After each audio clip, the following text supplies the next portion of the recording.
پیسہ انوالو ہے 600 بچوں کا، ان کے والدین کا، مستقبل کے حوالے سے جو ان کی امیدیں ہیں وہ اس سے منسلک ہیں۔ یہ نہیں ہو سکتا کہ کوئی بھی فورم ان چیزوں کو کنسیڈر نہ کرے اور طرز کہن پہ اڑ کر یہ کہے کہ میں نہ مانوں۔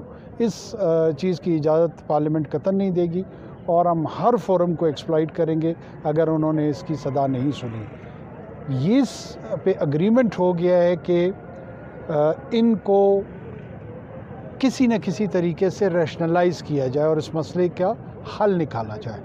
حل کی تجاویز کے لیے ڈاکٹر نقیب جو وائس چانسلر ہیں انہوں نے بڑی اچھی وہاں پہ تجاویز دی اسٹینڈنگ کمیٹی میں، اور ان کو اسسٹ کرنے کے لیے پی ایم سی کے کونسل کے سامنے ہم نے تجویز دی کہ وہ جائیں ادھر ان کو اسسٹ کریں۔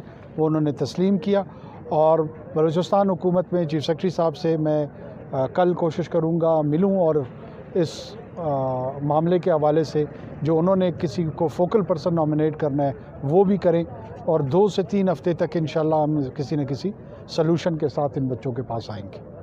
سر ایک چھوٹا سا سوال، آج پھر کوئٹہ دہشت گردی کی طرف چلا گیا، ویسے تو آئے دن جاتا رہتا ہے، دوبارہ دہشت گردی کے واقعات میں اضافہ ہو رہا ہے، پولیس والوں کو سر میں گولیاں لگی ہیں، کہاں جا رہا ہے سر کوئٹہ، کہاں جا رہا ہے بلوچستان سر؟ دیکھیں، آپ کے سوال میں اس کا جواب موجود ہے۔ آپ کہتے ہیں کہ دہشت گردی ہو رہی ہے۔ دہشت گردی ہونے کا مطلب یہ ہے کہ کسی نے یہ جنگ آپ پہ مسلط کی ہے، تو جب آپ پہ جنگ مسلط کی جاتی ہے تو اس جنگ کا جواب دیا جاتا ہے۔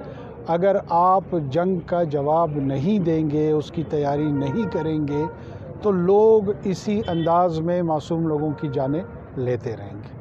اس کنفیوژن سے ہمیں نکلنا ہوگا اور فیصلہ کرنا ہوگا کہ اس لڑائی کو ہم نے لڑنا ہے یا نہیں لڑنا، اور جب لڑنا ہے تو لڑنے کے ڈھنگ جو ہے وہ ریاست کو آتے ہیں، وہ ہو جائے گا، وہ اتنا بڑا مسئلہ نہیں ہے۔ پہلے فیصلہ ہم نے کرنا ہوگا۔ بڑی مہربانی۔